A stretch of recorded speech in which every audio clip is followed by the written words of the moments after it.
নমস্কার, আমি সঙ্গমিত্রা। আমার এই সহজ রান্না চ্যানেলে আপনাদের সবাইকে স্বাগত।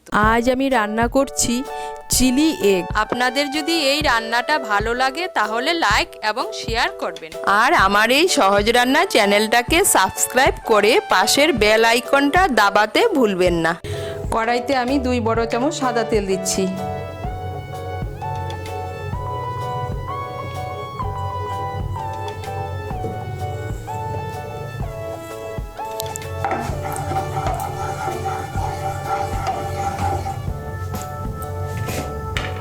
এর মধ্যে আমি দিয়ে দিচ্ছি সামান্য একটু নুন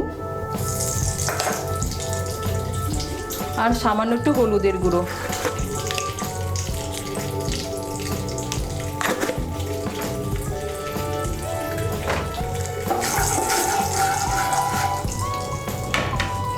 এর মধ্যে আমি ডিমগুলো ভেজে নেব। আমি 4টে মুরগির ডিম সেদ্ধ করে নিয়েছি, নিয়ে ডিমগুলোকে হালকা একটু চিড়ে নিয়েছি।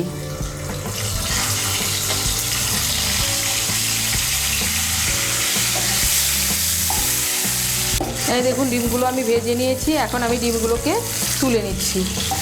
আমার কড়াইতে যে তেল আছে এই তেলেই আমি রান্নাটা করব। এর মধ্যে আমি দিয়ে দিচ্ছি 1 ছোট চামচ রসুন কুচি,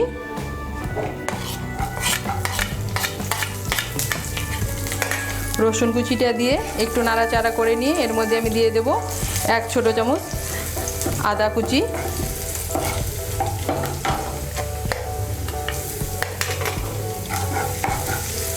রসুন কুচি আর আদা কুচিটাকে হালকা একটু ভেজে নেব।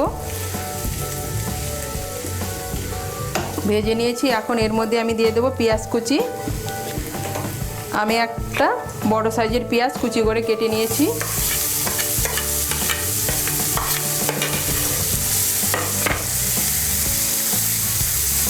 পেঁয়াজ কুচিটাকেও হালকা করে একটু ভেজে নেব। এই দেখুন পেঁয়াজ কুচিটাকে হালকা করে একটু ভেজে নিয়েছি। এখন এর মধ্যে আমি দিয়ে দেব টমেটো বাটা। আমি একটা মিডিয়াম সাইজের টমেটো বেটে নিয়েছি।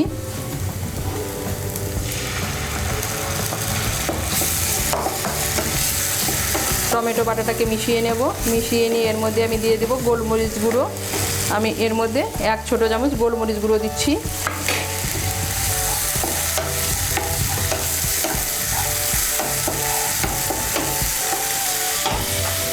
দিয়ে দিচ্ছি 1 ছোট চামচ কাশ্মীরি লঙ্কার গুঁড়ো।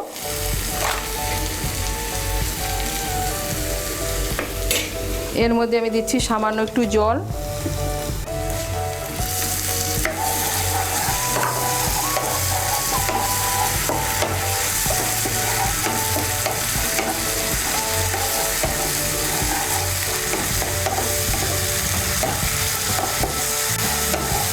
এখন আমি টমেটো বাটাটাকেও হালকা করে একটু ভেজে নেব।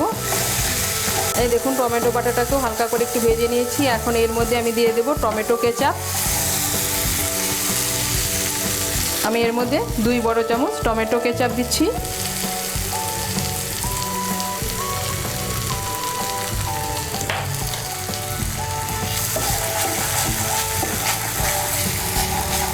আর দিয়ে দিচ্ছি 1 ছোট চামচ সয়া সস।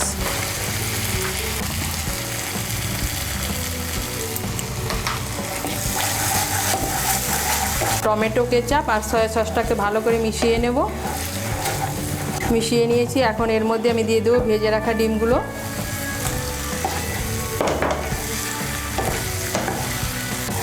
এই দেখুন ডিমগুলোকে মশলার সঙ্গে মিশিয়ে নিয়েছি। এর মধ্যে আমি দিয়ে দিচ্ছি স্বাদ মতো নুন।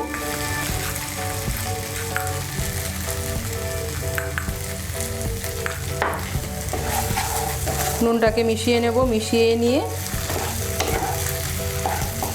এর মধ্যে আমি দিয়ে দিচ্ছি সামান্য একটু চিনি। চিনিটা অপশনাল, আপনারা যারা চিনি খেতে পছন্দ করেন না তাদের চিনি না দিলেও চলবে।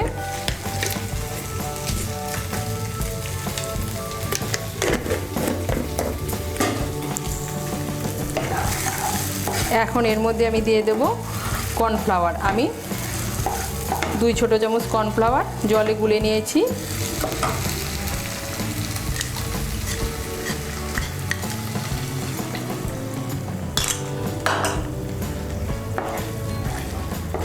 কর্নফ্লাওয়ারটা ভালো করে মিশিয়ে নেব।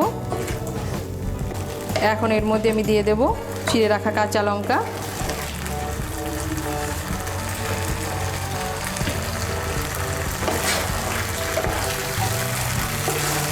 এখন আমি 1 মিনিটের মতো একটু রান্না করে নেব। কর্নফ্লাওয়ারটা দেওয়ার পর আমি 1 মিনিট আঁচটা বাড়িয়ে দিয়ে একটু নাড়াচাড়া করে নিয়েছি। আর আমার তৈরি হয়ে গেল চিলি এগ।